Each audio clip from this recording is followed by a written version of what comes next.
veld kom dit wyd gesmeer. Die lied van 'n volk se ontwaking, wat harte laat sidder en beef.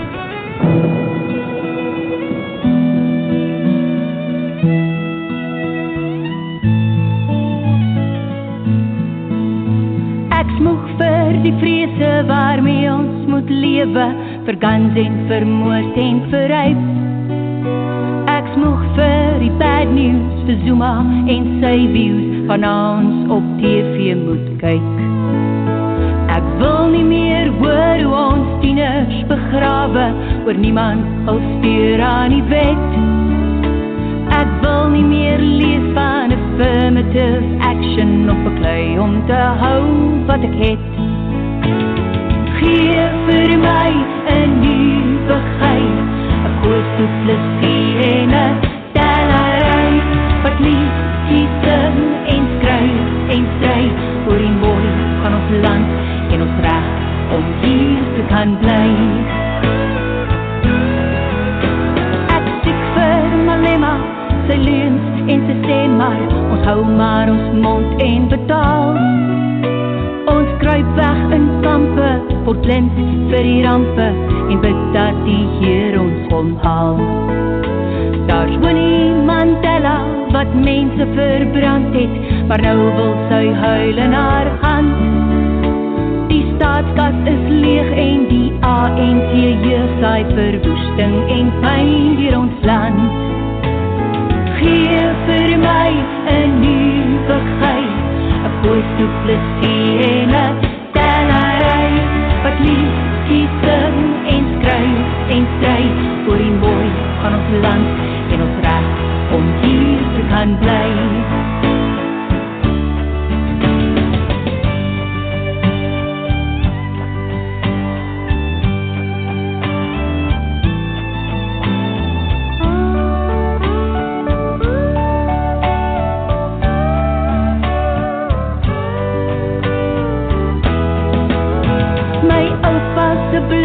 Het betaal vir die grond waar sy kinders se kinders kan bly. Maar sy huis en sy lande is nou in die hande van die vyand teen wie hy moes stry. Ons kinders verstaan nie waar kom al vandaan nie, al erfenis is uitgewis. Geen volkslied of vlag nie en geen erewag nie vir die helde wat daar nie meer is. Gee vir my 'n nuwe gees, 'n koers toe plesie en 'n tellery, wat liedjies sing en skryf en stry oor die mooi van ons land en ons reg om hier te kan bly. Gee vir my 'n nuwe gees, 'n koers toe plesie en 'n tellery, wat liedjies sing en skryf en stry oor die mooi van ons land en ons reg om hier te kan bly. En ons reg om hier te kan bly.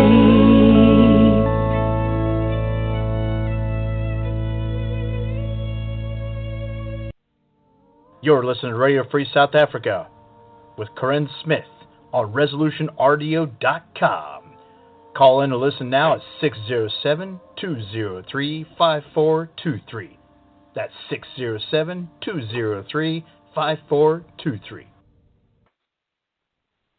Welcome to Radio Free South Africa. This is your host, Karin Smith. And as always, our opening music was Genoeg by Sunette Bridges. Genoeg, translated into English, means enough. And the song is basically the cry of every white South African. Enough of the rape, enough of the murder, enough of the robberies, enough of the slaughter, enough. It is time for a new leader in South Africa to stand up and lead the people into freedom. Now that leads into exactly what has been happening since the 24th of January of this month, of this year. 24th of September of this year. Sorry, people, I'm a little bit mixed up.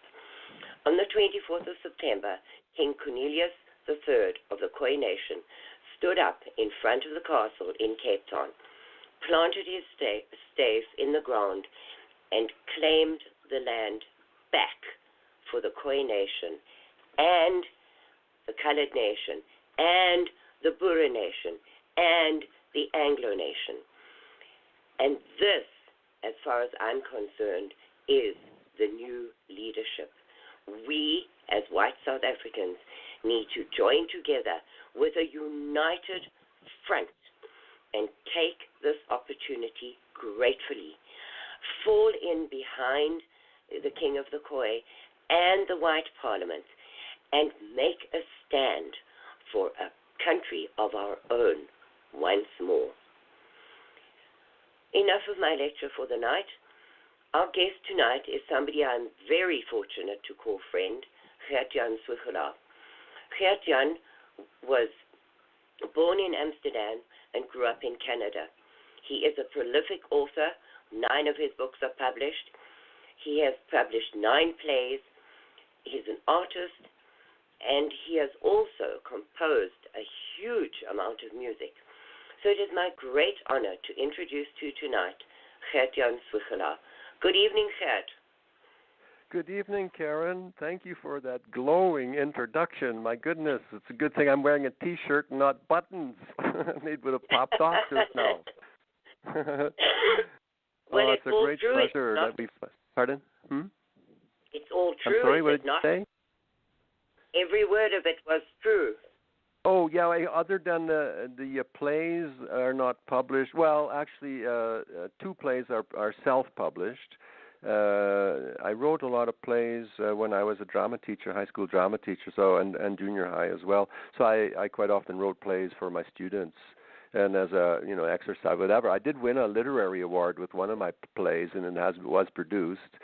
But I'm most interested and proud of the 6 novels that I've got published so far. One of which is the largest book ever put out by a publishing house with over 62,000 authors on contract. So that's I thought, well, that's an achievement. Now I'm writing even bigger books than that. But yeah, that's and I paint pictures and I compose music. It's got to keep busy doing something. I did spend quite a while of my time of my life, 20 years in fact, teaching high school fine arts and developed a graphic design program which is actually all over the province here in Alberta in the high schools, visual communications technology. And I was a very active drama teacher and so forth. But I've also done 10 years in professional sales, high-level sales. Actually, my highest level was actually commercial energy contracts for massive factories, gas and power contracts. And that was an interesting gig. But let's not talk about me. That's enough. What we need to be discussing here, Karin, and the time is of the essence, and that is the subject in hand, and that is the amazing unfolding events in South Africa, which really is a matter of life and death. It's that critical. It is that urgent. It is so incredibly important that people pay attention to this and support what is an attempt to build a brand new nation, the United State of Good Hope, which is a brilliant name for a country where indeed the king and the queen and their entourage, the Khoisan people who support their king and their queen, and many other people in South Africa recognizing the importance of this, are willing to come on side, but there are issues, and there always are rotten apples in any barrel of good ones that try to prevent good and beautiful things from being achieved. And so in South Africa, there's this huge anchor presently that is kind of dragging its feet into the ground and not willing to come on side. And it may be to their sad regret that decision may result in a mass genocide, initially of the white people there in South Africa, but not only the white people. Once they're gone, then of course the other groups will be gone after as well, including the Khoisan, and that is because of a number of reasons. And I would really like to kind of take people through a sort of a historic development of Africa, if that would be okay, Karin? Yeah, absolutely. The floor is yours, Gertjan. Oh, thank you so much, because this is really exciting for me, because I have been following the events in South Africa, well, naturally, because being a Hollander, and it's a very interesting thing about genetics, how we do have if you're sensitive to it, and I certainly am and have been all my life, is a natural kind of affinity for one's own folk, for one's own people. And indeed, the white Afrikaners, the Boers of South Africa, I mean, they are the descendants of Hollanders who came there, and so therefore I've always had a great interest in South Africa, and I quite find the South African accent and Rhodesian accent like yours. That's a magnificent accent. It's a beautiful sounding tone, spoken in Afrikaans or with the English, speaking English, but still with having that Afrikaans accent. It's magnificent what developed there, and people need to realize that. But there is a prehistory, and going back. I mean, people, you have to realize that the history that we kind of know of only goes back about 10,500 BC. The first sort of evidence that we see of a sunrise and appearance of a kind of a complete civilization were, people in Anatolia, the Hittites and so forth. And so, we recognize, and going back, if you go look into the caves of Altamira and Lascaux, and I'm picking you back about 45,000 BC, we can go further back, and we will make some connections further back as well. But take a look, for example, at the paintings, the cave paintings in the caves of Lascaux and Altamira and various other places, even China and in Africa, and you find in there paintings that are incredibly sophisticated, considering the tools and the materials at hand. So it kind of leads me to believe that it's quite possible that very intelligent, advanced peoples had to go underground, indeed, to get away from events unfolding on topside, perhaps some kind of internecine warfare. We even have evidence, for example, the location where Sodom and Gomorrah were, those areas are still radioactive. So, there have been before some kind of weird conflagrations that have occurred on this planet. So real topsy-turvy, mixed up, and so forth. Now, we've got the continent Africa. Well, remember, at one point, all the continents were one. And then over time, they drifted apart, and we have various separate different developments. In the Urantia book, they talk about the implantation of life plasm by the life carriers. There's a cosmic connection to all of the stories as well. Life isn't an accident here. And in 3 locations, implanted life plasm and so forth, and life eventually evolved. Well, if you take a look at human beings, they really basically are kind of, with lots of admixtures and hybridizations and so forth, we see the Caucasian white Aryan type, us, the white folk, and then we see the Oriental folk, very different facial features, completely quite different, the eyes, the hair, the facial features and so forth, very different. And then we see the darker skinned peoples, and then we have the black peoples and the indigo peoples, and those people are still around. But at one time, the races on this planet were actually the colors of the rainbow. There was a green race and an orange race. They've died out. The blue race is still. We see that in the indigo people.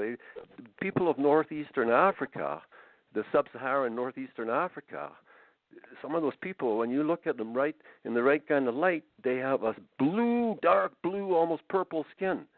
Yes. We have our red-skinned people in North America, some of the real, true native aboriginals of North America. You really look at them, their skin is reddish, very reddish. The Chinese people, we recognize them immediately. They have a yellowish tint to their skin, you see. So at one point, that's the case. All the colors of the rainbow. So that's natural. That's how things evolve. But, over time, warfare, whatever, certain races. But now what we have is the white race is an amalgamation of a whole bunch of these colors.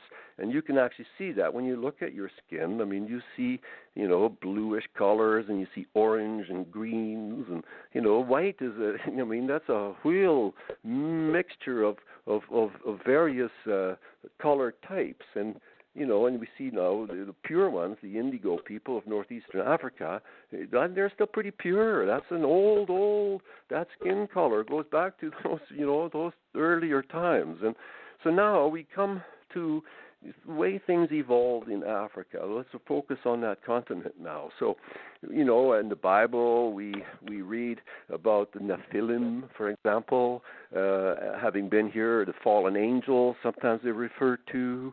I mean, surely the stories in the Bible, you got to realize that, writing things down in ancient times, that was a major laborious enterprise. People didn't write stuff down just for the sake of writing stories.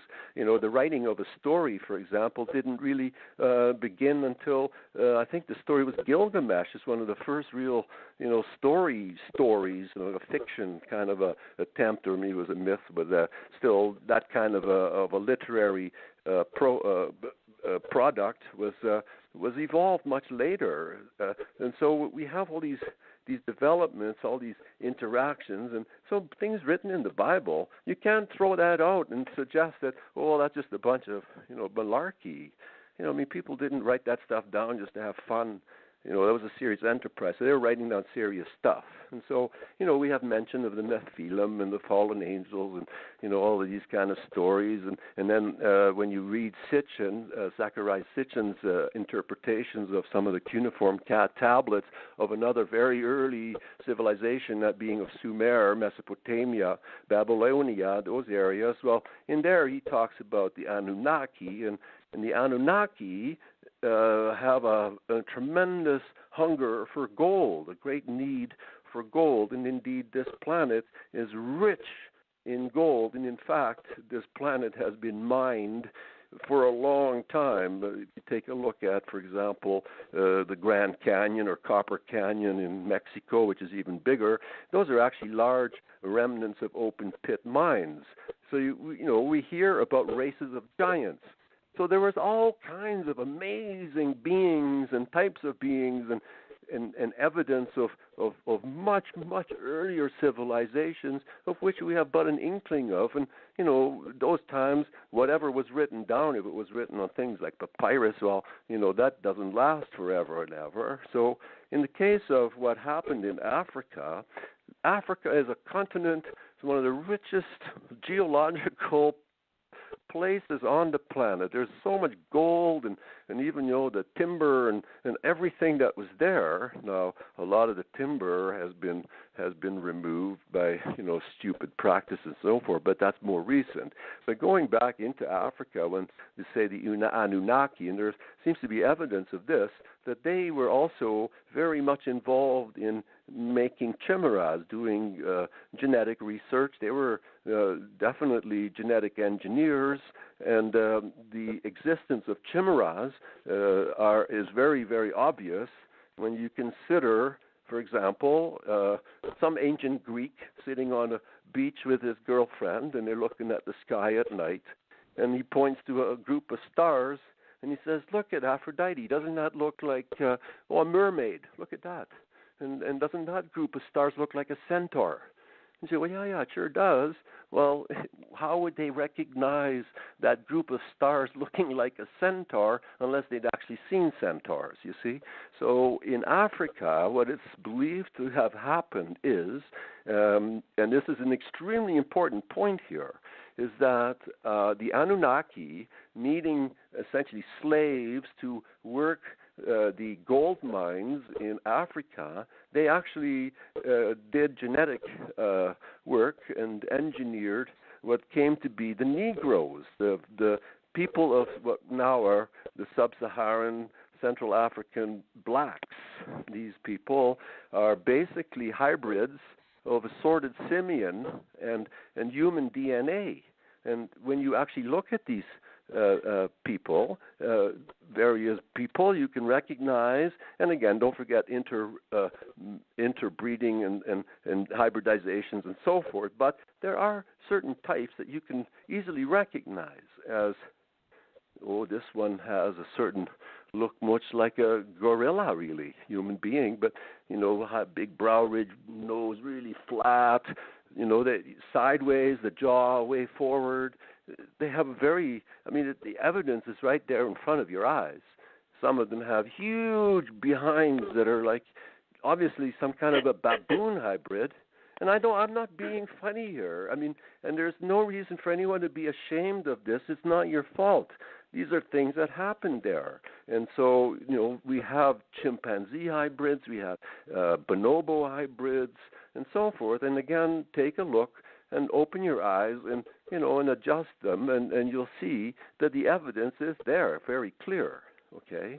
So that it kind of explains the nature of those particular people, because some of them, the baboon chimp say, and again, people, please, it's not your fault, but it is in your DNA, it is there, it's evident, and, we're going to try and make the best of it, and the nation of the new state, the United States of Good Hope, we hope will be that opportunity where we can come to grips with all of this, accept our differences, celebrate them, and start a new hope where we can all work together and we can all prosper. But I'm backing up the story, and so what we have is in sub-Sahara Africa, particularly say Somalia, Somalians on average have an IQ of 60, and that's well documented. And, people, it's because of cultural differences and all of it. Doesn't matter. Who makes up those IQ exams? Can be white people, can be, Chinese people, can be even, Negroid people. It's gone to college, they know how to read and write, they, smart. They're not all, but again, it depends. But in that particular case, that is the average set of IQ, and they are considered to be the most violent of all the sub-Saharan Negroid peoples. And so, keep that in mind. But they're not the only ones that are really violent. It is a typical behavior of a lot of the sub-Saharan and Central African peoples. They had internecine battles between tribes constantly. One tribe would steal, people from another village, different tribe, sell them to some Muslims, you'd sell them to the Jews, you put them on their ships, and off they went. So, that's what happened there. But that's a long time ago. But that particular part of the story is a bit more ahead of where I'm now going to go. Okay? So let's start and look and focus on South Africa. In South Africa, it wasn't until the middle of the 16th century when Portuguese sailors who eventually rounded that cape and went up the east coast for a while in South Africa, they came back and told of now it's possible we can sail around that cape and we can go to the Indian Ocean and we can reach the Spice Islands, India and China and Indonesia, and those nations, those areas were really rich with spices and gold and beautiful cloth and so forth. So that was, of course, great interest to the traders. And as word got around, eventually word got up to the Netherlands, and there in Holland, we're a seafaring nation. People that the Dutch are very adventurous people. They have a tradition of that, and they're pretty hard-nosed, and they're stubborn as mules. And they took full advantage of that, and they started, rounding the Cape too, and then they realized, well, there's all this traffic here. Holy smokes, that this is increasing. My goodness, what a great opportunity. Let's put a fort right there and call it Cape Town in there, and we will supply all that shipping with the victuals and the beef and the mutton, everything they need. And so, whatever they need, this company that was set up, the Dutch East India Trading Company, it was set up in Amsterdam. These people were brilliant, and they were there. And then, eventually people, Boers, they're farmers in the Netherlands, realizing, again, holy smokes, what an opportunity. gosh, this farm here, my brother or my sister or somebody's running this farm, but we have an opportunity, a Boer with his new wife, and they took the opportunity and they went down there and they started building farming enterprises and mercantile enterprises to supply that shipping. But they never, that whole time there was nobody there but these people, these white people that developed that. They had never seen any of the Khoikhoi or the San people to the west. In fact, it was about 150 years before white people actually came into contact with any of the indigenous, and indeed the indigenous people that they came into contact with. And this is the important point here regarding now the unfolding development with regard to the secession of the United States of Good Hope from South Africa, is that the Khoi and the San people, who, when they came into contact with these white Boers and the merchants and so forth, as they headed west to develop that land and grow these farms and so forth, the adventure and so forth, came into contact with these people who, in the case of the Khoikhoi, they were herders.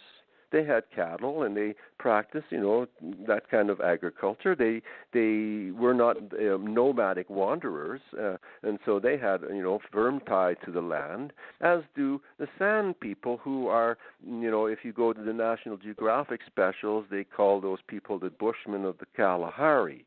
Well, the interesting thing about the Kalahari is when you take a look at the Kalahari, and they actually study it with, the ground radar technologies, they recognize that underneath all of that sand and so forth, there are all kinds of miles and miles of canal systems and highly advanced irrigation systems that were actually there at one time. Now, obviously things, the way they evolved on the planet, we have but such a tiny inkling of what really is his and her story here. So, we're going with, kind of recent discoveries, relatively recent, in the case of the Khoikhoi and the San people, they didn't write stuff. But I was looking at some of the images that you've posted in one of your YouTubes. In fact, the one where King Kuibaha Cornelius III is speaking with you, and you put up some pictures, one of which was looked like some of the art. If that is the art of the Khoisan people, they look like this cave art kind of imagery. But my gosh, those are really advanced. Yeah, well, if that's Khoisan imagery or Khoikhoi imagery, then that indicates a very high level of intelligent development in those people, because those are very, very highly advanced drawings. If you compare those, say, to the the petroglyphs of say the North American Indians, which are very, very crude, and of course the art of the sub-Saharan and Central Africans, their art looks like the art of retarded people. But those images of, I think they look like, if I recall, they're horses or some kind of obviously range animals, but just the way the gradation of the pardon? Springbok. That's yeah, kind of springbok. Yeah. Well, the way, if you can compare those quite a bit to what I was. That's why I brought that up earlier about the cave paintings, say in Altamira and in Lascaux, France. Is you take a look at those, the gradation of tone and the handling of the color and with the material, everything. That's very advanced. I mean, I'm an artist, so I look at that and think, whoa, that's very, very beautifully done. That's pretty advanced drawing and painting skills. And again, I repeat, you compare that to say the work of the African, what they call African art, and you see a big difference. Then I'm looking at a picture of the king. He's got a goatee in this photograph, and he's surrounded by, it looks like, his family. And I'm looking at his features and their features, and what I am starting to see is that there may very likely have been, migrations and sailors and so on, Polynesian influence in there, perhaps some, because I look at the facial features. I mean, these are not Negro people. They are not. They are totally different. They're completely different color. Their language, the Khoisan language, that with the clicks and the whistles and the, all of those kind of sounds. There is no language on the planet like it. It's a very unique, totally unique. And as far as their genetic nature, their genetic makeup. Some of the oldest DNA that has been, recognized on the planet. So that could be one of the primary, areas where the initial implantation took place. One of the three. And in that region, it makes sense to me. It's a pretty salubrious place. I look at the photos of South Africa, and my goodness, what a physically glorious place that is. And people need to realize that, South Africa is a very large country. These farms, for example, they spread, you go for miles. It's similar to out here in Western Canada, but some of these farms here are not anywhere near as old as the farms in South Africa. Some of the enterprises there, they go back 400 years. And so, again, remember, those people didn't come into contact with the indigenous people. There might have been trade, whatever, but I'll get onto that in a minute.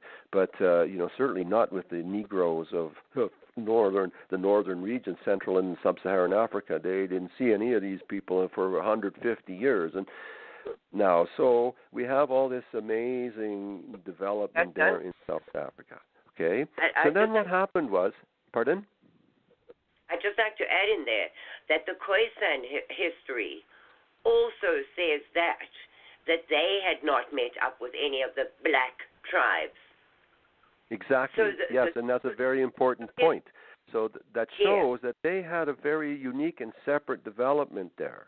And so being there, traditionally, originally, those are the Aboriginal people of that region. That is their land, and now with I want to not get ahead of myself here because there's so much to tell. People, you got to realize that South Africa is an amazing place with an incredible history. And as I've been discovering this history, as I've been writing articles for Down the Rabbit Hole, when I first learned, for example, of the proclamation for secession, I wrote a Down the Rabbit Hole edition, and it was Glory, Glory, Hallelujah, there's new hope for South Africa, because that's what I see this as. But we have to realize that once those white people developed all this enterprise, there's a certain group that when there are shekels starting to amass, they are attracted to that like flies to, whatever, right? So they, of course, and are very adept merchants and well-organized, whatever, but there is a natural tendency from a particular that period. Those particular people, they believe that anybody that's not a member of their belief system, for example, is an animal in human skin. And if you're an animal, if you're a human being in a dark skin, then you're even more of an animal. And in the case of the Western development that occurred there, and as the contact began between the Khoi and the San people and these white traders and so forth, these white traders, the Khoi and the San people, you got to realize these people are very gentle people. They're not people there. They didn't have, there's no history of them doing any kind of real internecine warfare amongst each other.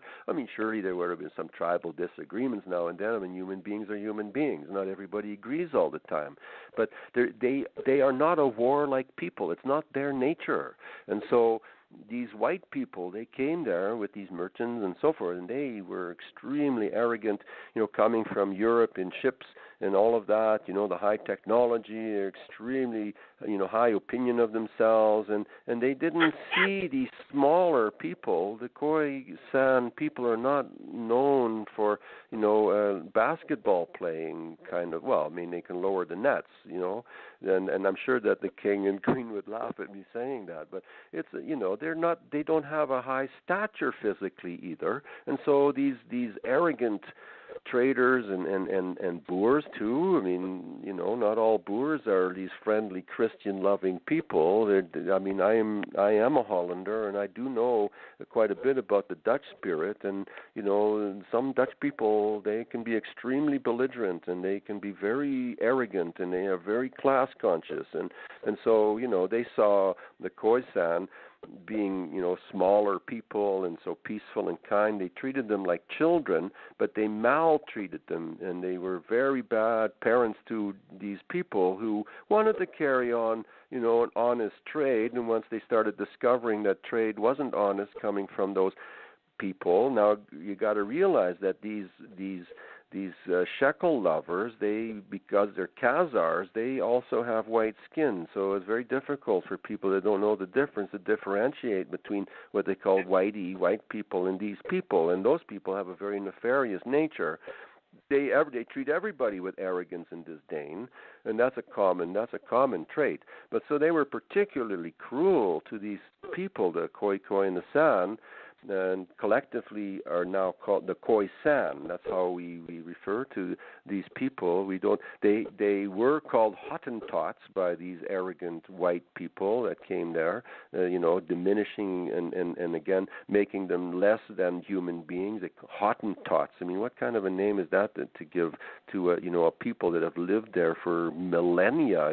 They may have been there forever, as far as we know the history of this planet. So, the true indigenous people that are tied to that land, but they didn't practice the kind of development that resulted in a destruction of the nature there. That is a very significant part of some of the things that King Kuibaha has said in his interviews, and I've been listening to him, and you and Jeff Rance, talking and so forth about all of this, is that these people, they practiced a careful husbandry.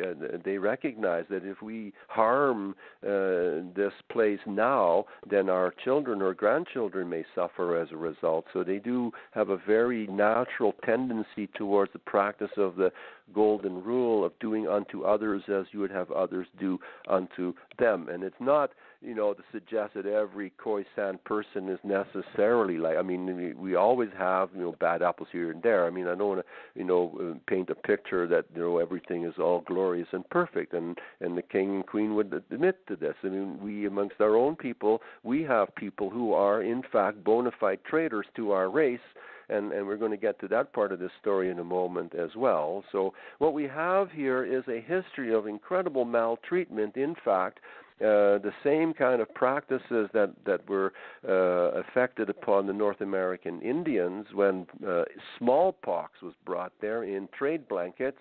The same thing happened in South Africa, and the Khoisan people, 90% of those people were essentially wiped out. And so they've had a tremendous amount of suffering over these 400 years of involvement. Well, so about 250, 300 years of connection and involvement with, the peoples that initially were the white people that came there and developed that, being Hollanders, okay? But, of course, you recognize that in the city of London, that is the central banking place, eventually evolved as such, the city of London, and of course England, by the time that the 18th, 19th century kind of there, that's when the British Empire was really going hard at it, and so they are a highly rapacious people. Of course, the element that I spoke of that wants to control everything and owns all the banks and so forth, they of course saw what was going on there, and they figured, well, holy smokes, look at that. Those people found gold, and they found diamonds, and they found emeralds, and my goodness, like, we should have that. That should be ours. And so doing typically what they do and having, the resources they did. Don't forget, the Industrial Revolution began essentially in Britain, in Great Britain. And, of course, so they had production mills that could produce, guns and uniforms and all of that, and ready fodder to sign up for the glorious adventure in South Africa. But, of course, all the glorious fodder, members of the ignorati, all feel their heads filled with glory, but not really realizing what they were doing, and went down there and basically effected an invasion and essentially stole South Africa away from the Boers, and same with Rhodesia. And so that's that part of the history. Of course, their little rapacious little queen, rubbing her hands together, and we're all supposed to, Queen Victoria, and put her up on a pedestal and celebrate this queen. Yeah, you got to realize that woman was, really a mass murdering psychopath, just like pretty well any other person in those, European royal houses, particularly the English monarchs.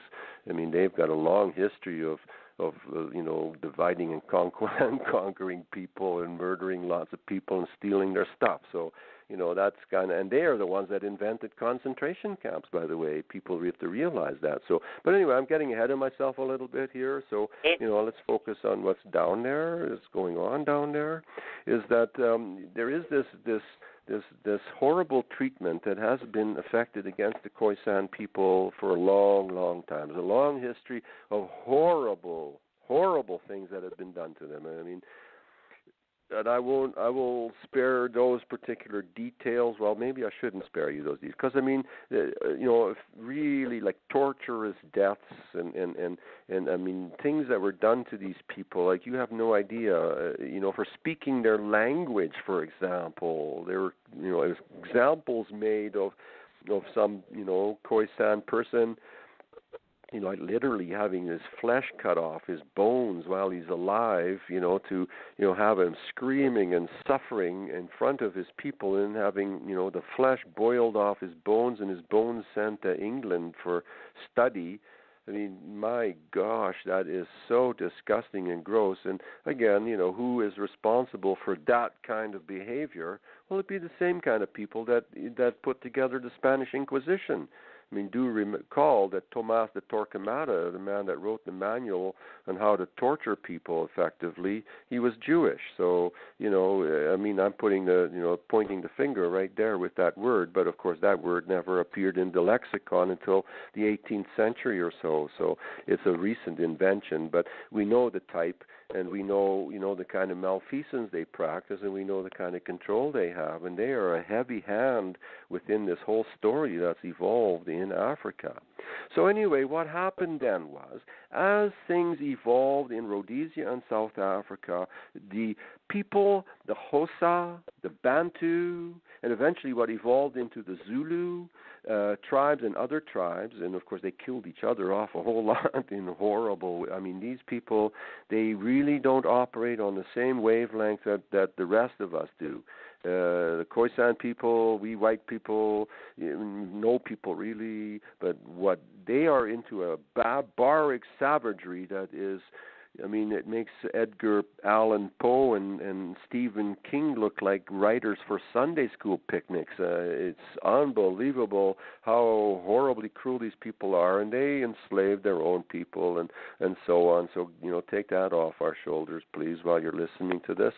It's not us white people that did that. So anyway, so these people eventually started to drift south, and they started murdering as the Boer trekkers started heading north and northwest and so forth, developing those regions. Eventually they came into contact with these really dark-skinned Negroids, and they started murdering and stealing cattle and doing horrible things. So that was essentially that first contact. And those beings have continued to drift down, and they breed in great numbers, and eventually they gained a hold in South Africa. And now you got to also remember that it's not just white people and Negro people and the Khoisan people that live down there, because as commerce evolved, slaves were needed. And so people were brought in, indentured slaves, if you will, or even outright slaves from the Malay Islands were brought there. Many of them were Muslims. Muslims believe that anybody who doesn't want to believe in Allah should be tortured and killed. So you've got that element evolving in there. And the Chinese came in there, and the Chinese are effective at developing, things that they do. They're very good at, they put up the restaurants and provided coolies, and, so there's a whole lot of different people that eventually, gained root in South Africa. So really, when you take a look at that, that's really the first multicultural experiment that we've seen is actually in South Africa. All these different peoples, and for the longest time, they, disagreements, whatever, But it was the Khoisan particularly that were badly treated, not only by the whites and some of these other groups, but by the Negroes also. Again, because the Khoisan are not the same people, and so again, there's a genetic issue there. They have a natural hatred for these different people, but the Khoisan people. And now, because of what's going on, since this slimy little terrorist vermin who should have been hung for his crimes was given the presidency of South Africa, and the communist ANC developed more and more control of that nation, which was doing very well under apartheid. Thank you very much. People, you have to realize apartheid is not what the mainstream media has been telling you it is or was. It was every group that wanted to have their own place where they could practice their own religion, have their shamans, have a what they called Bantustans and kraals, and so everybody was allowed to have their separate, apart developments, and that is essentially what everybody wants.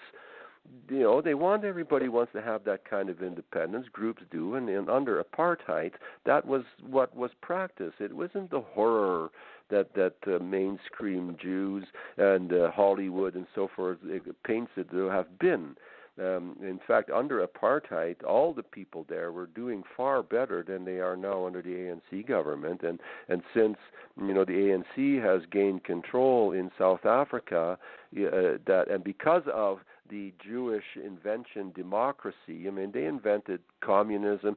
This business of democracy being some amazing political system is absolute hogwash. Oh, yeah, well, look at ancient Athens. Well, yeah, let's look at ancient Athens. Ancient Athens, there were only about 1,500 elites that were allowed to vote, and most of the other people were living in abject squalor and had no say in what was going on. So much for, how wonderful democracy was in Athens, ancient Athens. So democracy is a tyranny of the masses. It's a top-down tyranny, and the masses are easily controlled because they're not highly educated by and large. And that's an important point that I mentioned that, because the Khoisan people recognize the incredible worth and value of education. So, eventually, they, even though they were badly treated and incredibly marginalized, but, as development accrued in South Africa, eventually they learned to read and write, and they got access to books, and they got access to schooling and so forth, and they realized that holy smokes, we've had a long time of being here, and they're highly intelligent people, but they didn't have all that. But once they got a hold of it, my goodness, they took onto that like a sponge takes to water. They just sucked that up and realized education is extremely important. So unlike a lot of the Negroes from there, they are dumb as nails. And in fact, Jacob Zuma, who is the boss, the leader of the ANC presently, the president of South Africa, he didn't pass grade 1, people. So realize that's the president of a nation that has an average IQ. The leaders of that nation, the black ANC, these communists, their average IQ hovers around 75 or less. So plus within that group are some that have a tremendously violent nature, and they believe in things like juju. And the president of South Africa has been heard to sing a racist song suggesting that white people and Boers should be killed. Kill the whitey, kill the Boer. And here in Canada, a country totally controlled by the Jewish entity, in fact having oh my goodness, this creature, offspring of another Trudeau, he's actually the son of Fidel Castro. We know his story here. And this slimy cockroach, when he was, he's totally denied a refugee status for the white Boers, the people of South Africa, who the song suggests should all be killed. Well, let's have a look at that now. So what happened was, as the numbers of these Negroes grew in South Africa, and as now the ANC took control, they implemented all kinds of rules and regulations that requires, the white farmers to hire, lots of black, these Negroes, and these Negroes not so smart, not so much hard workers, and when, say, in the case of a farm worker has a family, the boer has to bring that whole family in onto the farm, plus supply housing, supply food, supply education, supply hospital, medics, all of it. And, he's lucky to get some work out of them. But those are the rules and the regulations. But what happens there now is you've got these farms, some of which are like 400 years old or more. They're massive agricultural enterprises. I mean, these are... But since 1963... This is interesting. Since that time, the blacks, their numbers have so increased, and they have this weird juju belief system that eating human meat is actually something that they do. Because they believe that if you eat human meat, you take on some of that power of that individual that you tortured and killed, and then you eat that meat. And white meat is particularly important for these creatures, and so now we have, since about 1963, counting at a tremendous rate, something like 85,000 white Boers have been tortured and murdered in South Africa. And since the time of a man called Julius Malema, who has a tremendous attraction to the disenfranchised, particularly the youth, the Negro youth, and these are mostly now Zulu ancestors, Zulu descendants, and so they're very extremely violent. And so these Zulu creatures, they form mostly that government there. And this Julius Malema, he started that whole business of singing that "Kill the Whitey, Kill the Boer" song, and then right away, once that became somewhat more public, the murder rate of the Boers increased. Where now we're seeing anywhere between 50 and 90 or so murders per day. So the momentum is really increasing, and it is actually the official policy actually of the government, because they have now, the ANC government has put together a regulation. And again, remember, this whole thing is all because of demonocracy. So that's how all of this came to be. People voted, and of course certain people outnumbered the other people. The blacks eventually outnumbered everybody, and so they, bit by bit, just as what's happening with the Muslim invasion, eventually they become your attorney general, and next thing you know, they're your president, and next thing you know, you're under Sharia law. So, we do have that Muslim element in South Africa there too, and some of these Negroes are Muslims, and Muslims are admonished by their Quran that they have to torture and kill all unbelievers. Everybody that does not subscribe to their psychopathy has to be killed, murdered, and preferably tortured and killed. So it's a really weird belief system. It's a death cult, obviously, and a rape cult. I mean, that's so evident. And we see that some of these Negroes, these violent creatures that are doing this harm to these white Boers. And again, remember, South Africa is huge, and these farms are far spread out. And by the time any of the help can get there, police or fire crew, whatever, I mean, by that time the people are already long gone. I mean, the distances. It's same here in Alberta. I mean, golly, some of the farms, it takes you quite a while to get there. Some of them are way out in the way, I mean, we have numbers on the roads, townships and range roads. They're numbered and signed, but that didn't come into effect until relatively recently. In the same case in South Africa, these farms.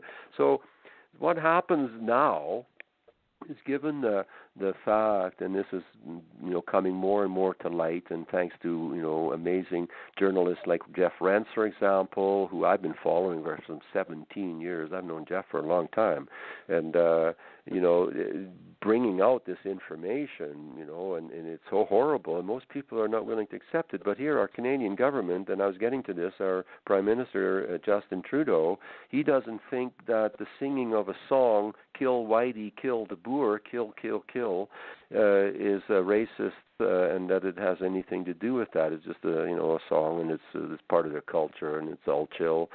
But don't forget, this is a guy that thinks it's okay for people to self-identify in some sort of weird and have some odd pronoun that, he doesn't even think that there's a distinction anymore between boy, girl, and fire hydrant, or, the guy's he's really sick.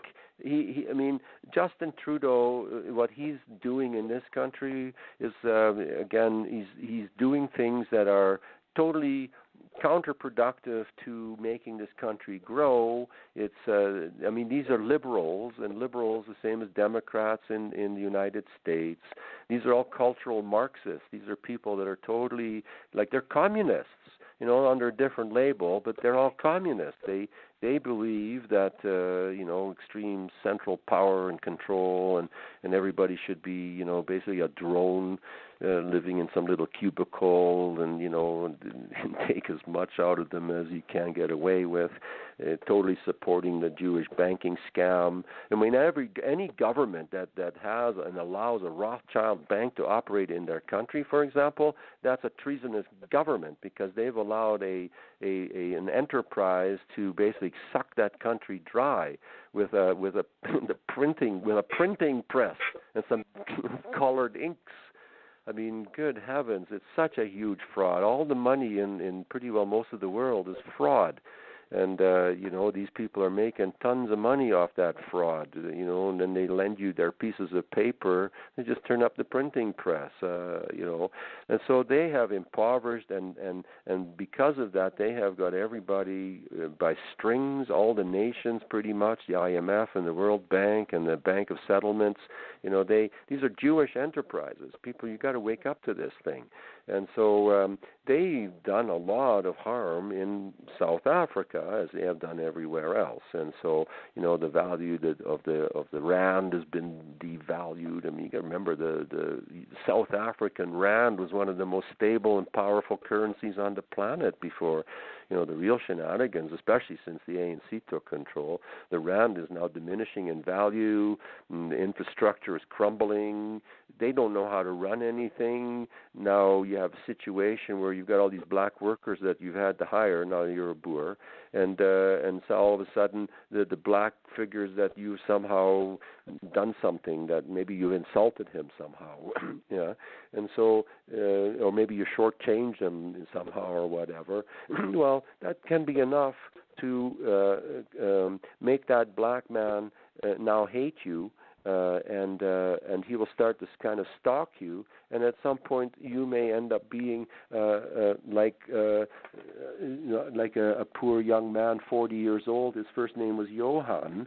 He was by himself out on his farm, and his black worker became disgruntled, and then in the night attacked Johan, who'd been so kind to him, hired him, took care of him, everything, blah blah, gave him a job, paid him a wage, gave him an opportunity, and Johan was severely beaten, and then his ankles were tied to a chain, and he was dragged behind his bucky, which is the name for the farm truck that farmers, they call it a bucky, and he was dragged behind his own truck down a very, very horrible gravel road. It wasn't really it was like more of a lane with big rocks and chunks. So poor Johan being dragged behind his truck for having been kind to this Negro who took some kind of an affront over some moat, and that's a common occurrence. It's over a moat, over some or they've just been stalking because they want your meat. Seriously, folks. And so, he initially was seriously, being dragged over rocks and everything, his skin and everything, and then he hit a big rock that punctured his liver, and then he was dragged into his own shed and basically left to bleed out. And then his friend found him there. Now, this is not a fantasy story. This is a true story, and I have lists and lists of stories like that, of Boers who have been women being raped with all kinds of horrible objects, broken bottles, knives, in front of the husband, whose eyelids have been cut off so that he can witness it without being able to close his eyes before they kill him too. But the point is that these creatures that have now outnumbered everybody else, you got to realize there's like about 45 million of them. There's about 5 million whites there, and some of the colors, the Mandalays and the Chinese and the East Indians. I think they're the Guptas. I think that's what they're called there. Yes. Is that right, Karin? Yes. Yeah. Yes. Yeah. And they have a significant hold there as well. And so, we've got this situation now where ever more, because they are in big numbers and they're so feeling more and more empowered, and being fed, and indoctrinated, and again they're really violent and low IQ and so forth. They believe that if you torture a human being to death for as long as possible, that into that body comes a certain energy. Of course, now we recognize that as this is a demonic thing that's going on here. And so the more pain and suffering, the more whatever chemicals come into the muscle tissue of that unfortunate victim, and then, they're chopped up. And you can literally, on the black market in South Africa today, you can buy human meat, and white meat is particularly savored, and it is so macabre, it is so bizarre, ladies and gentlemen. You have absolutely no idea. But since I'm presuming to be talking to an adult audience, they believe that the more rancid that muscle tissue, that meat, the remnants of this hapless human being that was kind and had a farm and was maybe a child even. Children as young as 2 years old are remembered on a massive memorial that resembles the Vietnam War Memorial in Washington, D.C. Thousands and thousands of names, the dates, and the age of the individual, as young as 2 years old, chopped up with a panga, which is the South African equivalent of a machete. Who does that sort of thing? Well, that's what's going on there. And so maggots in the meat, rancid, and that is super juju, and they buy that and they eat it there. And one man, more now is coming out. This is all coming to light thanks to the internet. More and more we're learning about the world and its history and what's been suppressed and kept from us. But that's what's going on presently, and people are coming, oh yeah, one man, I recall recently, about a month ago, oh, I'm so sick and tired of eating human meat. Can't we get something else? Yeah, on record. So, given that and the official policy of the ANC government, which is typical of communist governments, that's one of the things that's one of the key articles in the Communist Manifesto, is the seizing of the land, taking complete control of the land. The state controls the land. And so the official policy is in December, the land seizure will begin. And, the Boers, you got to realize these people, some of them, their ancestors have been there 400 years. So next to the Khoisan, they're the next indigenous people of that area. They've lived there longer than anyone. And so, they have a very, very strong tie to the land. And the Boers are not going to let that land go easily. But like all democratic countries, Western countries, totally controlled by the Judaic element, they have been completely disarmed, so they can't defend themselves. So, but the savages, they have arms. They've been well armed. So they also have no compunction. They do horrible things to people, and they take great pleasure in taking an electric drill and just putting it into the kneecap of some screaming woman. Oh yes, they do that. That's common practice there. Electric tools are common, and all kinds of horrible farm tools are used on people there. When the authorities come out to some of these farms, when these murders have taken place, there are bits and pieces of bodies, fingers, arms, legs. They've been dismembered. The body's lying here. There's blood everywhere, spattered all over the walls. That's what is going on in South Africa, ladies and gentlemen. Okay, so you got to realize that these people, they are victims of and what will become a genocide, because that is what the plan is to genocide the white people out of South Africa. So let's now talk about Good Hope. Gertjan, can I stop you there for a second, please? We're coming up to a station break. Okay, we can do that. That's a very good idea. Let's take a station break. All right, good idea. Thank you. You're welcome. Welcome back to Radio Free South Africa with your host, Karin Smith, and our wonderful guest tonight, Gertjan Zwiggelaar. And we have a caller on the line. Caller from area code 804. Do you have a question for our guest? I'm sorry, what? Do you have a question for our guest?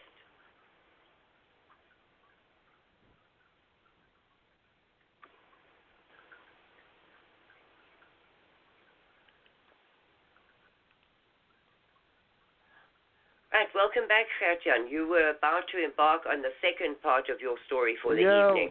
I'm just noticing, golly, time goes fast, but there's still a lot to tell. And this, again, is a very exciting story. It's an amazing history.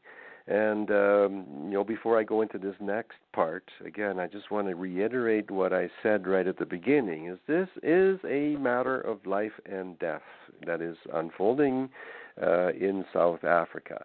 And King Cornelius III realized that, gosh, this land is actually ours, and the people and they're smart, and they have an amazing lawyer. What's his name? The lawyer, the professor. Professor Winston Nagin of the University of Florida. Winston Nagin, yes, thank you, Winston Nagin. Yes, brilliant man. I listened to him talk. You see, it's a matter of time. This is an absolute legitimate opportunity for the people of South Africa who want to live in peace and harmony with each other, coloreds, whites, Afrikanos, Boers, Khoisan, even Negroes, if they're willing to. Not all of them are bad. So again, I want people to realize that, yes, I am very pro my race, as everyone should be pro their own race. There's nothing wrong with that. I want to protect everything that what my race has developed and stood for, and I'm proud of that. As the Khoisan people need to be very happy and proud of their history and development, and so should some of the Negroes and so forth. So those of the people that want to live according to Christian principles, and King Kuibaha stressed that in his talks, that the Khoisan people, as I said earlier, have a natural propensity towards those kind of values, living in that kind of peace and harmony, that kind of focus, that strong belief in a universal Father who is God, the creator of the heavens and the earth, which is our focus, recognizing the maternal nature of the planet, like a mother needs to be cared for because she cares for us. Just as it says in the Ten Commandments, honor thy father and thy mother. So that is how the Khoisan people naturally, that's their natural cultural inclination. And so King Kuibaha expressed ideas about the United State of Good Hope and his hope for that nation. And as I listened to him talk is when I became completely enamored and totally willing to throw my 2 bits worth, if I can, into the arena to help bring that about. Because I heard in his voice and the things that he said that here is a righteous man. Here is a man who is a bona fide monarch. He is the king of the Khoisan people. And his queen is Queen Jenny. And these people are really, they are everything that they claim is. They are the actual rulers, if you will, and they don't put themselves up on a pedestal in that sense. as the ruler on the pedestal, the king with the sword, and that kind of lofty tyrant. No, King Koibaha is a very gentle man whose heart is pure. He wants a country founded on those incredible, excellent principles. Really, we can just focus those, the Ten Commandments and the Golden Rule. I mean, really, it's all there. But, he totally recognizes probably the value of the articles of the Magna Carta, for example. I mean, in there are some statements, that give the people a tremendous amount of power and opportunity for self-determination, and those are ideas that he expressed. He being the legitimate king and having legitimate claims to the land, which is pretty well half of South Africa, the whole southwestern part of South Africa, basically almost cut down the middle, and realizing that, to the others on the other side are looking and saying, well, that stuff there, we got all the gold and the diamonds and the emeralds up here. And King Koibaha and his people, the Khoisan, agree that really, gold, diamonds, emeralds, diamonds, I mean, that's almost as common as sand, so that has very little value in their opinion. And then gold, well, you can't eat that stuff, and emeralds, well, whatever, I've got stuff down here I can decorate myself with. So they recognize that the land that is seceding is rich agricultural land. It's some of the richest soil on the planet, and again, given the incredible agricultural irrigation developments that are under the Kalahari there, it indicates that at one point that place was an incredibly significant agricultural production place. So it can go back to that, and King Koibaha, also being so interested and pro-education, recognizes that in educating his people and the people of this United State of Good Hope, wanting to develop really high, total new paradigm to how to educate children and how to educate the people so that they can become totally self-determining, and that the country becomes a place that is not ruled per se by a king, but by the people themselves. So, in a nation such as that, there's not so much need for all this policing and all of this stuff, because he's not a great believer in making up all kinds of rules and regulations to ensnare people with. That he doesn't want to, develop a nation that has a system that is predatory, such as the present court systems and so forth that are in place in most countries.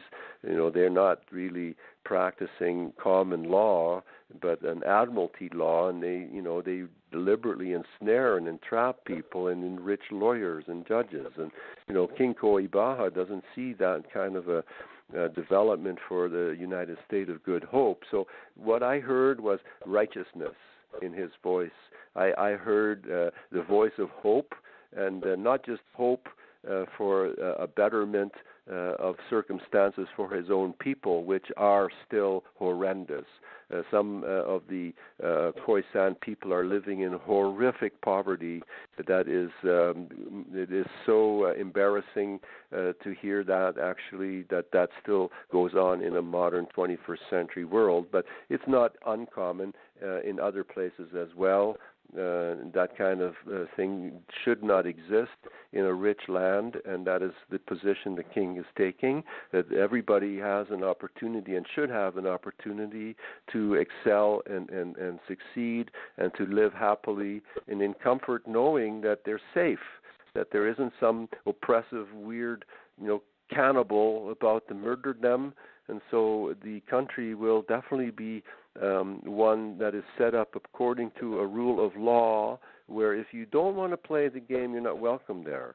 And I admired that. So, but again, South Africa, those people, they are not all that wealthy. There's, the wealth is all in the hands of the ANC, and they also control, a whole lot of weaponry and so forth. And they're dangerous, and they, are really quite ready to kill everybody. So that's what we're up against. Plus, what we're up against that is preventing some of this development to accrue is that we have traitors in our own ranks.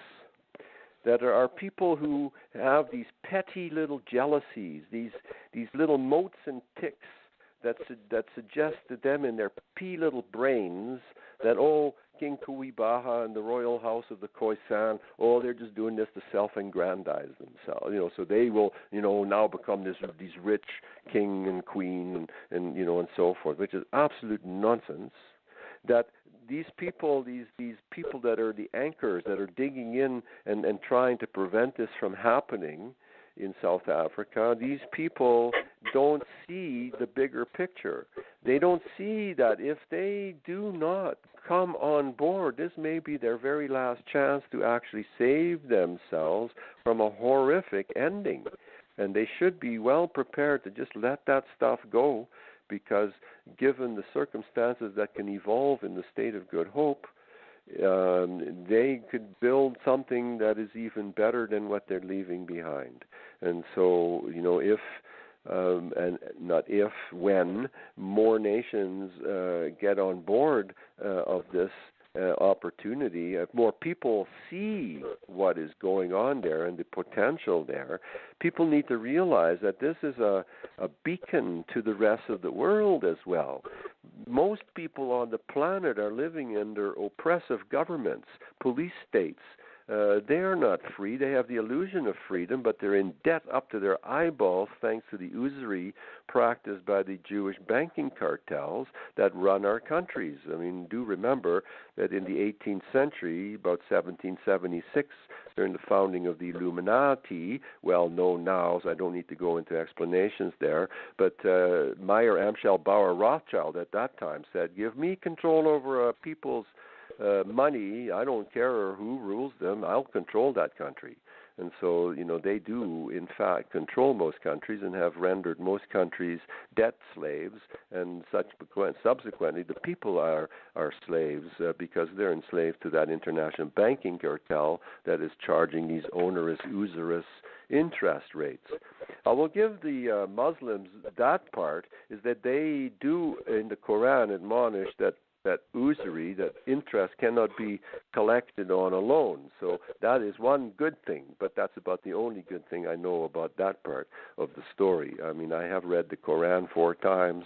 I have published material pertaining to that, and I can recognize, because of the Quran, some of the elements of murder and mayhem that is accruing in South Africa. Some of these retarded, chimp hybrids, for example, very violent, low IQ, but they're also Muslims, and so having that mindset, that's another reason why some of the horror is accruing there. And unless the world wakes up to this and starts to recognize that these people, these white Boers, these Afrikaners down there, they are the refugees we need to be importing into our nations, into our countries, because these people are incredibly, they're white people, they're smart, they're hardworking. Many of them have now been reduced to dire circumstances where now they are squatters in the country that their ancestors built. But it's because of democracy. That's what led to that. And communism and democracy, well, now communism has supplanted the democracy, but it's because of democracy that the communism got in there, you see. And so the people that were responsible for, bringing Nelson Mandela up on a pedestal, and it's interesting that his cell number had the number 666 in it. That's very interesting. I think it was his cell number. I think it was 4664 or something like that. That was interesting to consider, that his so-called funeral was a mass of some kind of a weird satanic celebration, and people, politicians from all over the world went there. But there's a very demonic darkness that is there, has been for a long time. 46664. That was his. He was prisoner number 4664. Isn't that appropriate? Hey? Very. Yes, isn't that appropriate? Yes. And yes, and I mentioned earlier that hapless Boer, that poor Johan. I just want to make sure that you hear his name. He deserves to be remembered, as they all deserve to be remembered. But I'm making Johan, like that's a trivial way to put it, but I mean as the poster man, as the man to, as an example, the man who was dragged behind his truck. May his name live forever.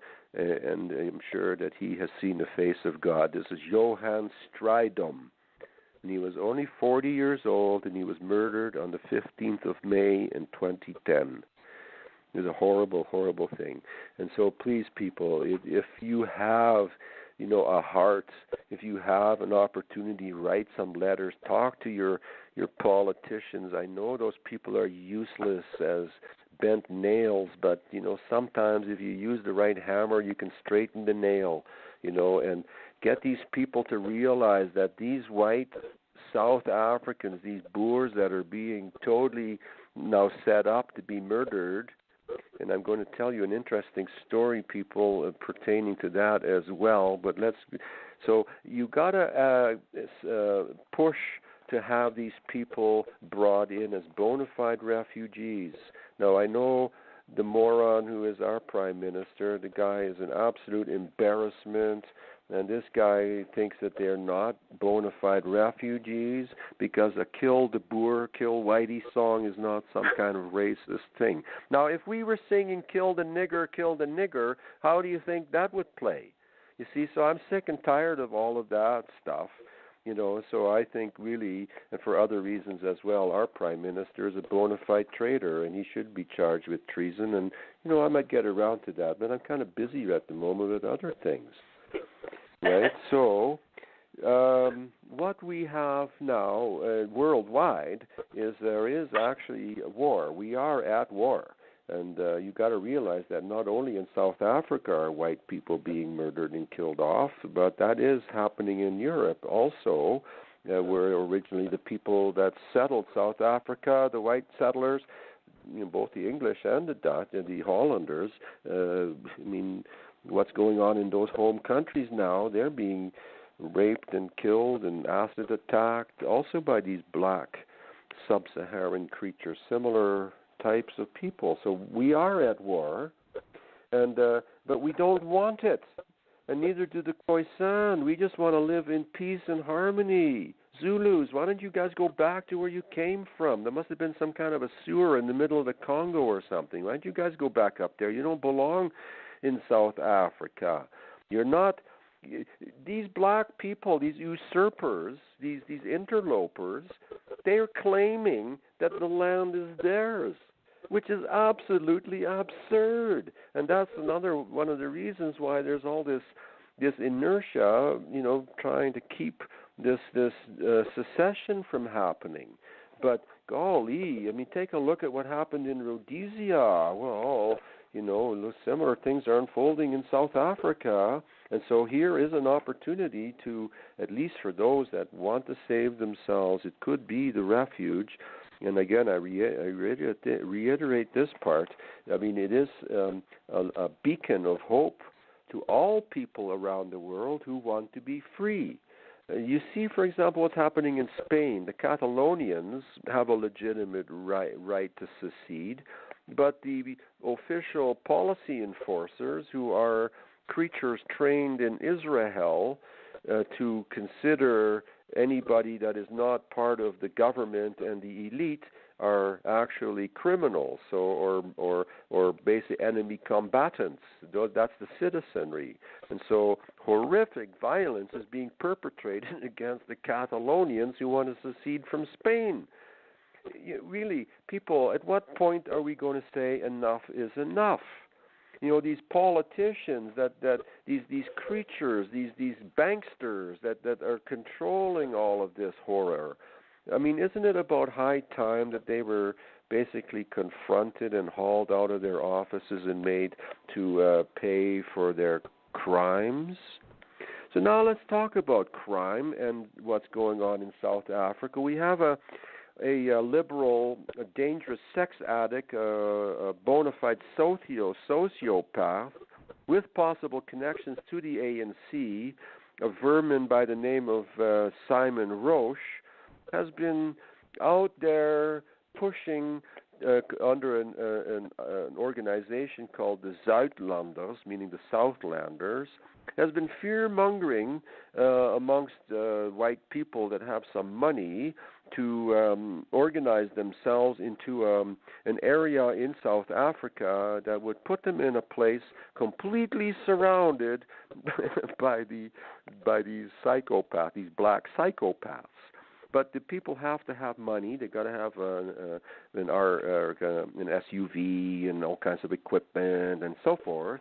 And he's been fundraising and claiming that, he's doing something good for the white people. But do not be deceived. This guy he's collecting money, making money on this fear-mongering and setting up the people that bought into it. But, of course, even though people may have money and they have SUVs and all that, doesn't necessarily mean they have brains. And so for those of them that are buying into that story and setting themselves up, well, that's exactly what's happening. Is if they do that and congregate in some area and they're totally surrounded by these Negroes, my goodness, that would be a turkey shoot. Wouldn't you think so, Karin? Absolutely. Hey? Who would buy into that? You got to be a bloody moron to buy into that story. Not many people have. Say what? Not many people have. Yeah, well, that's a good thing. It shows that. South Africans are not known to be stupid people. No, they don't have a history of being stupid. That's a fact. Again, remember, the rand was one of the most powerful currencies on the planet, and South Africa was a nation that was exporting all kinds of amazing high-level technology and so forth, some of the best universities on the planet. My doctor, Johannes Cornelis Claassen, a Boer, who I love, he is my doctor, and a brilliant, wonderful man, and he practices South African medicine. You know what I'm saying? The doctors that were trained in South Africa, I think, are far better than, doctors elsewhere. They are some of the finest, best-trained doctors on the planet that came out of the universities of South Africa. So, again, people, remember, you've never heard much about South Africa, maybe, but for those of you now listening, and this is all new to you, my goodness, South Africa is an absolutely I've never been there personally. I'm there in spirit now, more so than ever. And as this thing unfolds, I can see myself quite readily moving there because the way that King Koibaha expresses it, and some conversations I've had with Queen Jenny via email. I like these people. I like how they think. I like how the king expresses himself. I like the kind of ideals that he's placed on the table, what he believes personally. All of it. I could work with these people very well together in a great harmony, and that's how everybody should be working together. Forget all that skin color stuff. Really, it's just on the surface. You can't judge a person by their skin color. It's just like that's so silly. You judge a book by its cover.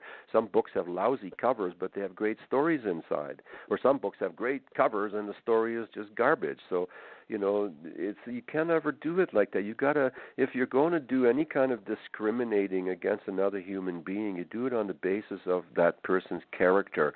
How is that human being expressing themselves? Are they good people? Are they not good people? And when you listen to the name of the proposed nation, the United States of Good Hope. United, meaning all the peoples of the area that want to be in harmony together, united in strength against the oppressive forces that are represented by the communists that have taken over a very large part of the world, and of Africa also very much so. A large part of Africa is controlled by communists. And communists, they believe that the end justifies the means. So whatever it takes, if we have to murder a whole bunch of people to, achieve whatever, But again, it's not communism. Oh, we're all in communal together, and no. It's every bit as oppressive, or let's say top down, as a democracy is. I mean, even within communism, where we're all supposed to be equal and so forth, there are the elite, and there are those that drive around in Lincolns and Mercedes and Rolls Royces. So again, communism and democracy, they were basically put, because that's what they've done. They've polarized everybody, and that's another effective way to divide people. It's the easiest way. If you've got, Democrats on one side and liberals, or Democrats and liberals the same thing, communists about the same thing, Jews, that's all the same thing. Communists, they invent, that's all that side, the dark side, the satanic side. And then on the other side, you've got the conservatives and you got these groups and whatever they call themselves, but that's the other side. But they're always pitted against each other. Now we got blacks against whites. Now, for black people listening, Negroid people listening, again, remember, I did say that I judge a man on his character. So I don't care whether you're a black man or whether you're a yellow man. I think if you're wanting to work and you're willing to cooperate and you're going to behave yourself and you're going to come on side and get yourself some education and contribute to the society and don't be an anchor and don't be a troublemaker. Well, fine, great. Let's work together and let's enjoy each other's differences and not try to make each other the same, because we can't do that. Genetically, we're not the same, and we have completely different propensities. But in the case of what King Kuhibaha is proposing, what he wants to see develop in South Africa, in the United State of Good Hope, is a place that celebrates the advantage of education. And he is highly motivated in that regard. So that's exactly what happened in Scotland. Scotland, during the Middle Ages, was the poorest country in Europe, but they recognized the advantage of education. And so they founded the first universities, University of Edinburgh and what's the other big city there? I'm not Scotland. But anyway, the two big cities there, Edinburgh and, do you know, Karin? Glasgow. Is it Glasgow? Yeah, yes. Those two universities. They were yes. two of the first universities in the Middle Ages during that time. And there is a wonderful book called How the Scots Invented the Modern World. And out of that came a tremendous amount of amazing developments that have enriched the planet. And it's because of their belief in the importance of education. And that's exactly what King Kuhibaha has expressed.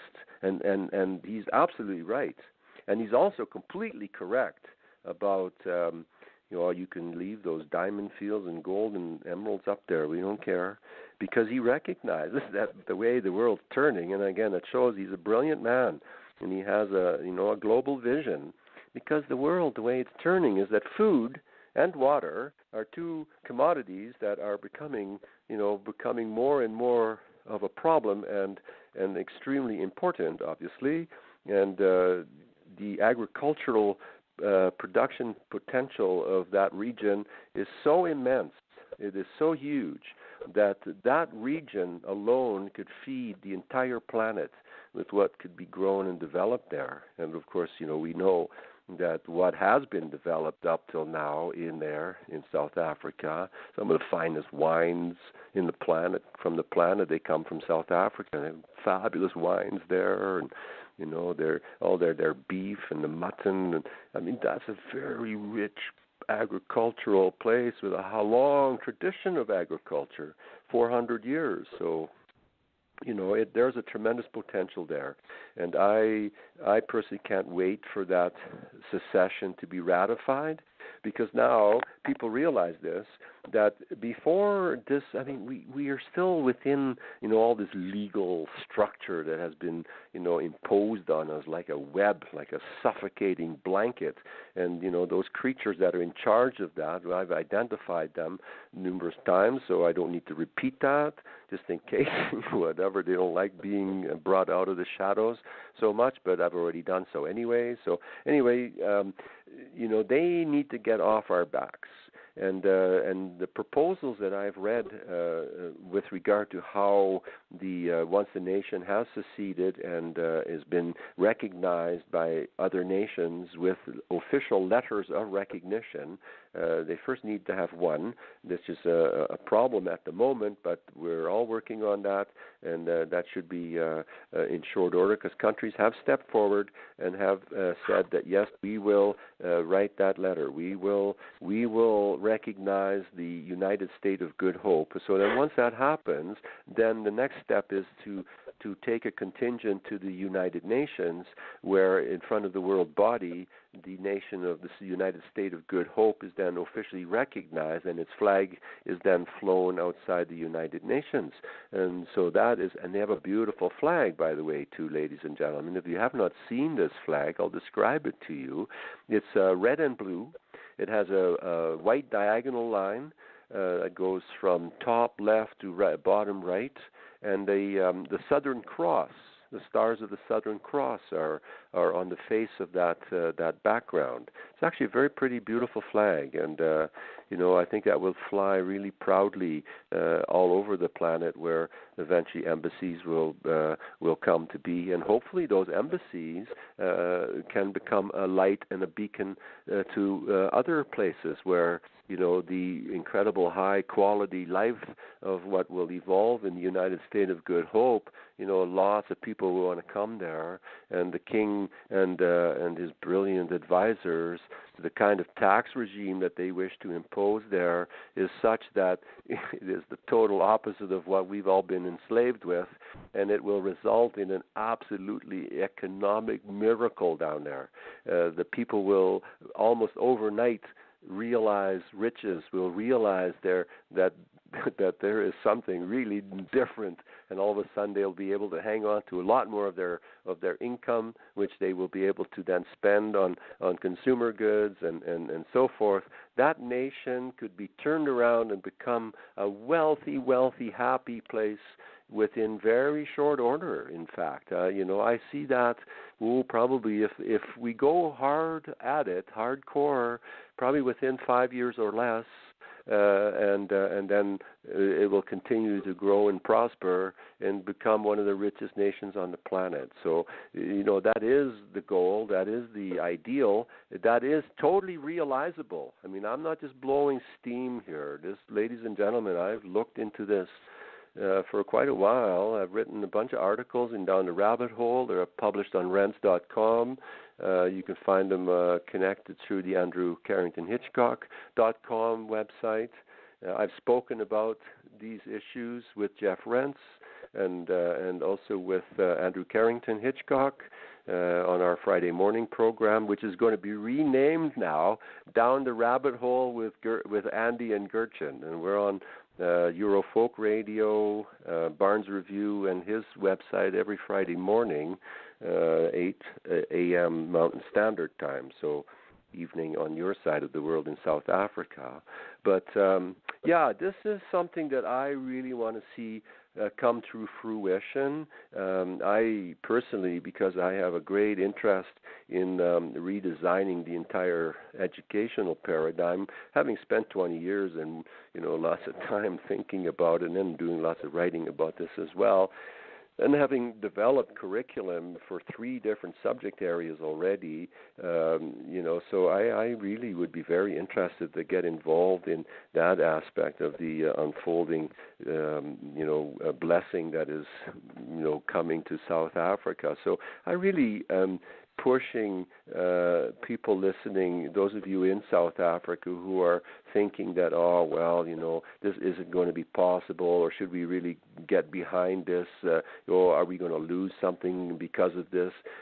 Really, you have nothing to lose. You have everything to gain.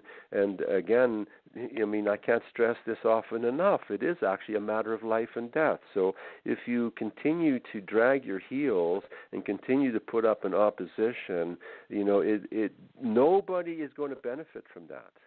You have to start looking at this as something that is possible. It isn't something that's there's nothing insidious about any of this. I heard no hint of any kind of a reason why you should suspect the king of any kind of malfeasance. That's not in his heart.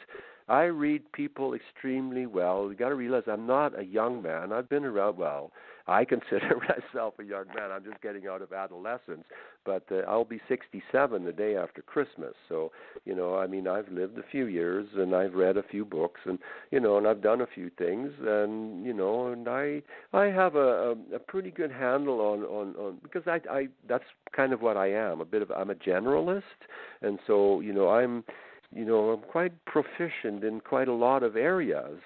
I've never focused my attention entirely on one pursuit because the world's an eclectic place, and so I'm very much an eclectic artist. Well, except for music, it's mostly classical, but some jazz, 15 symphonies. But yeah, that's my orientation. That's how I am, and that kind of energy, that kind of spirit, that's strong within the white race. The white people have that, and the kind of spirit that drove the Voortrekker Boers, for example. That is a spirit that I see is lost in so many people nowadays, so many in South Africa too, where once, these powerful, strong men, Boers that, serious, these guys, you didn't want to mess with them, and they were brave, and they went out into a very hostile environment initially, and they built things there in spite of the hardships and so forth. So that's a spirit that needs to be rekindled, and gosh, the United State of Good Hope, that could be that spark, that rekindling of that powerful spirit that desires this an amazing achievement in civilization and harmony and peace. That's our ultimate goal, is to turn this planet into a paradise. Why are all these other ones trying to keep that from happening? If we build a paradise, then aren't we all living well? And that is the desire. But ultimately, we have to point the finger at a particular group that is the one that has been throughout at least 3 millennia the fly in the ointment, if you will, the ones that have always been in the shadows, as parasites, basically eating up the host. It's like fleas on a dog. You got to realize in some places, the dog is infested with fleas, but he can't get his teeth on any of them because they're really small and they move around, and they're here and they're there, and eventually they kill the dog. Well, that's kind of what we see happening there in South Africa, unless people get some serious flea spray, in which, of course, the ANC being the flea, they need to seriously address that, because if they don't, and they don't get on side of this story, and if other countries, where you people listening in other countries other than South Africa, you've got to really look at this, because these people are being murdered 50 to 90 a day now in the ways that I've described, and some even worse than that. And I'll spare you. Oh my gosh, the things I've read, I've really been losing sleep over this too. The tales of horror coming out of there, it really is something to it's absolutely unfathomable that this is going on in the 21st century, ladies and gentlemen. So please, you've got to push the governments. You got to help these people down there, because if you don't, I mean, this is something that is so potentially tragic. Thousands of people will be murdered in horrible ways, as I've described. And, you have an opportunity to prevent that. And, you are many people that are listening, perhaps in countries that are being invaded by these Muslims from, say, sub-Saharan Africa and so forth. Your governments are letting those creatures in. Think of it, an IQ on average of 60 or less. They are bringing in all kinds of weird diseases. There'll be a drain on our public purse forever. They make lots of extras. In case of Muslims, the Muslim man can have up to 4 wives. He can have as many concubines as he can afford, and then if he's traveling and he can afford it, he can have more on the side as well. So much for fidelity to a single woman. What kind of woman buys into that psychopathy, by the way? And, of course, that is also a major factor that is an issue that, we will prevent from developing in the United State of Good Hope, because those kind of psychopathies are definitely not welcome there. And so, that's another thing that I really admire. I mean, King Cornelius III is a very brave man as well. I mean, he's really, seriously, people, you've got to realize he's stuck his neck out big time. He's not safe. The ANC's not happy about what they're trying to do there. And these people are psychopaths. You got to realize that too. So, there's that factor as well. So, if you can spend some time, maybe say a few prayers and maybe just, ask for some support from on high, because the people need everything we can give them to support them. Write letters in support to your newspapers, advocate bringing these people in. Church groups, why are you people not sending money there to help fly these people over? It only costs about $3,000 to fly person over from South Africa to help them get set up. And then, if you're any kind of a Christian church group, I mean, isn't that part of what, if you're a white church, what about these mega churches full of white Christians dancing up and down, trying to out-hallelujah each other? Lots of them in expensive suits driving up in BMWs, with the Rolex. Well, why don't you throw that Rolex watch into a collection box for South Africa? You don't need that Rolex. The Timex works just as well. So, that's kind of my take on all of this. And I really, really pray for this to come to fruition, because if it doesn't, well, God help us, Karin. I agree. I absolutely 100% with you. And you just opened the door for me to make my little spiel here. It is part of what I do is to help asylees in the United States, because until they get their first hearing, they don't have work permits, they don't have social security numbers, and they really struggle. And this hearing can take up to 3 years before it happens. My coffers at this moment are empty because of the flooding and the hurricane in Houston. 3 families in Houston really battled, and because of their almost non-status, they are here, they cannot be deported, they are here have applied for asylum, but they are not able to get any assistance whatsoever. So these 3 families have lost their homes, they've lost everything they possess, and they need help.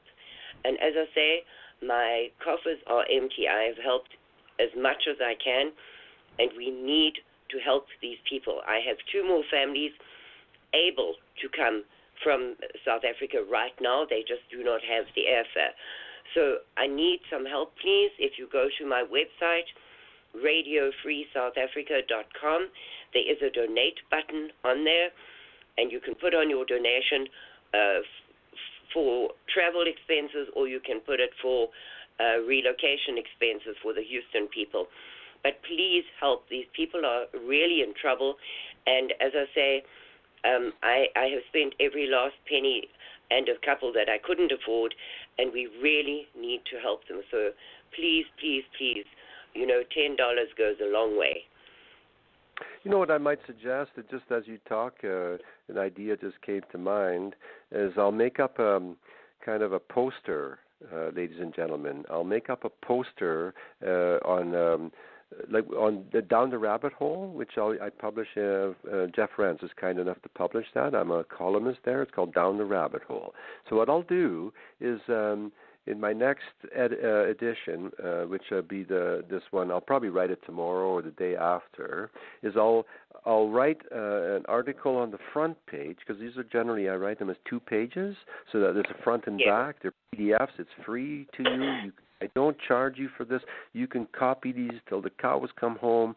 It's about the information. You know, we're doing God's work here, and so I'll make up a poster on the back page that you can maybe photocopy and put them up on lamp posts and poster boards in your supermarket and everywhere you can, because that's the thing, is we have to market this information. This information needs to get out there. Mainstream Jews are not screaming this information. No, they make a huge hoopla over a hoax in Las Vegas, for example, and now the FBI and the CIA all trying to cover, and you know what a convoluted mess that is. So that's where they are focused, and they're all focused on, you know, North Korea, which has never been a real, a nation that's been harmful to the United States. In fact, people realize that, North Korea, 30% of its population was murdered by the United States during the Korean War. So, you can understand why they have the position that they do. But there's all this focus on all these other stories, but what's happening in South Africa, hardly anybody knows anything about this. And so it's incumbent upon us, those of us listening, those of you listening, and of course I'm listening to myself yapping here, but if I can help you with that, I mean, a simple poster, all you have to do is go to a photocopy machine and just run some off. It doesn't cost you maybe $1, and you run 10 copies and just put them up somewhere. If you can afford to put up more copies, or maybe organize, maybe in your group, your church group, your ladies auxiliary. Why don't you ladies maybe have a bake sale in support of this idea? Or perhaps why don't you, it's a beautiful day, go for a walk and hand out that poster door to door to people, or people that you meet on the street. We have to get this information out there, and that is incredibly important. So, I'll do that part. And I'll post that in rents.com, and so you can go there and just go to my column, Down the Rabbit Hole, and you will find it there within short order. I'm not a procrastinator. I find this whole story incredibly exciting, Karin. And the fact that I'm so, being included. I mean, it's a great honor to me that Queen Jenny, a queen, of a people, is in communication with me in a very personal way via my email, and we've made a very nice connection with each other. She's a very charming lady, and she's paid me some very marvelous compliments, which I carry that with great pride. So, I'm so looking forward to the day that I actually meet with these people physically, and I'm sure that we will become very good friends, because they are so on my same wavelength, the way what they stand for and what they express.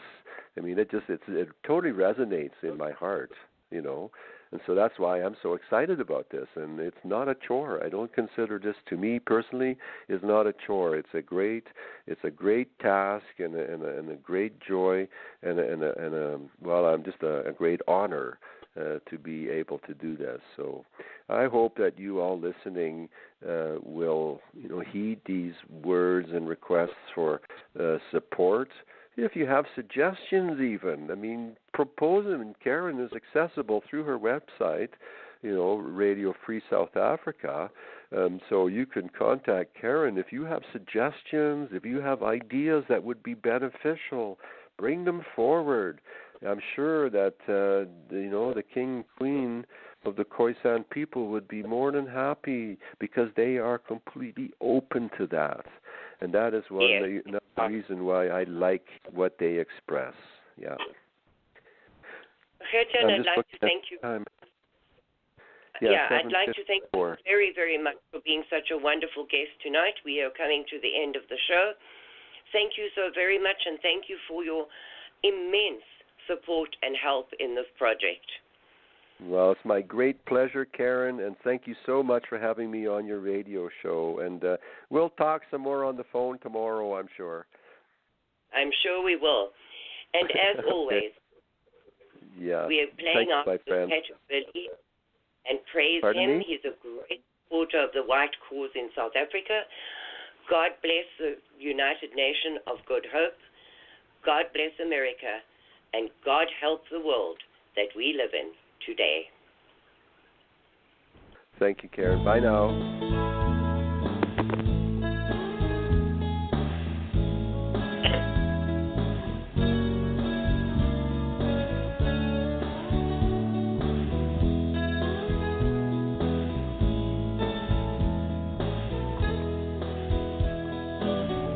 Once I was a blind man, wandering to and fro. Once I was in sin, out of control. But he reached down and picked me up, Holy Spirit over me, knocked the scales from my eyes, and now I see. Praise Him, praise Him, praise His holy name. I was in sin, but He loved me just the same. Praise Him, praise Him, praise Him. The beginning and the end. When I leave this world, won't you be praising His name?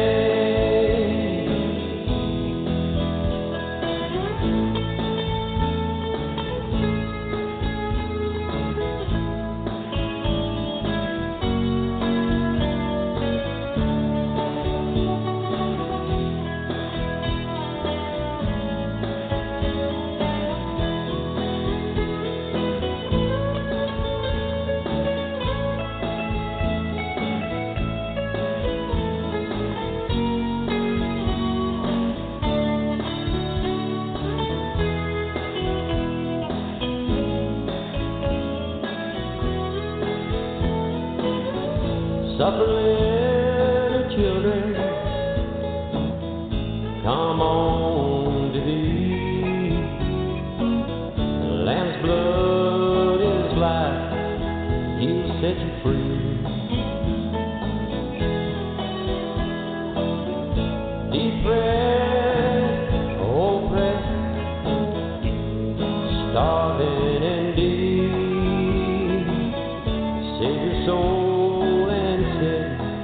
your heart free. Praise Him, praise Him, praise Him, ruler of this world, Lord of lords and King of kings. Praise Him, praise Him. Morning, noon, and night, praise Him.